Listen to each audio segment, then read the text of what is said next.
ជាឪជាម្ចាស់នៃម្ចាស់ទឹកដីជាទីសក្ការៈដ៏គង់ខ្ពស់និងរាប់អានចិត្តតមុតមិនចេះចាញ់ការណៃកោទៀតអរតាយសាបបាននាងពោរេត្វាបារមីសាភិបាតោ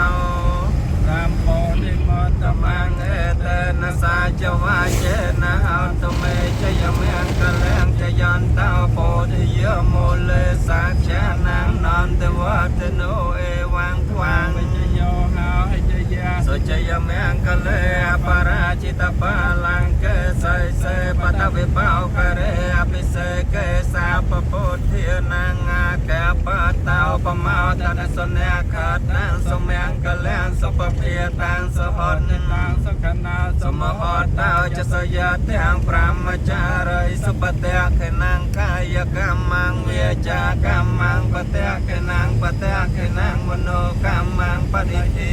បតេខេណាបតេខេណានិកាទវានលភន្តថេបតេខេអវៈតោអរិហតោសម្មាសម្ពុទ្ធស្សៈជីនេត្រមេតេកាសកំភចារិនី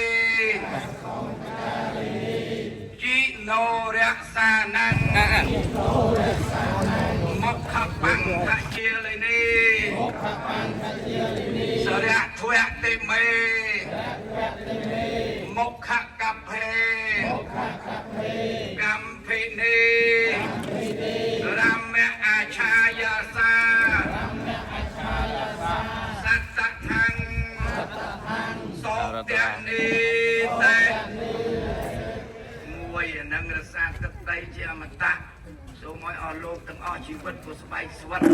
ដើម្បីដង្ហែព្រះជាម្ចាស់យើងតទៅអានេះប្រកព្រំចិត្តតមុតមិនចេះចាញ់ពុទ្ធោ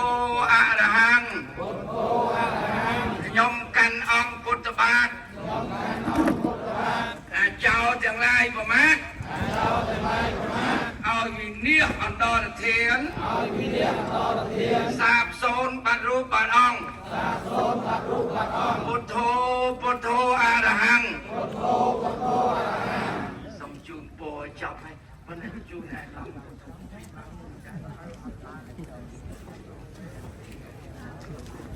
ថាកភ្លើងនឹងចេញមកខាងណាក៏ស្ដាប់សូរកភ្លើងដឹងចឹងឲ្យតំបងว่าនេះជាកិច្ចការការបត់ពិសោធន៍ចឹងហើយគាត់ថា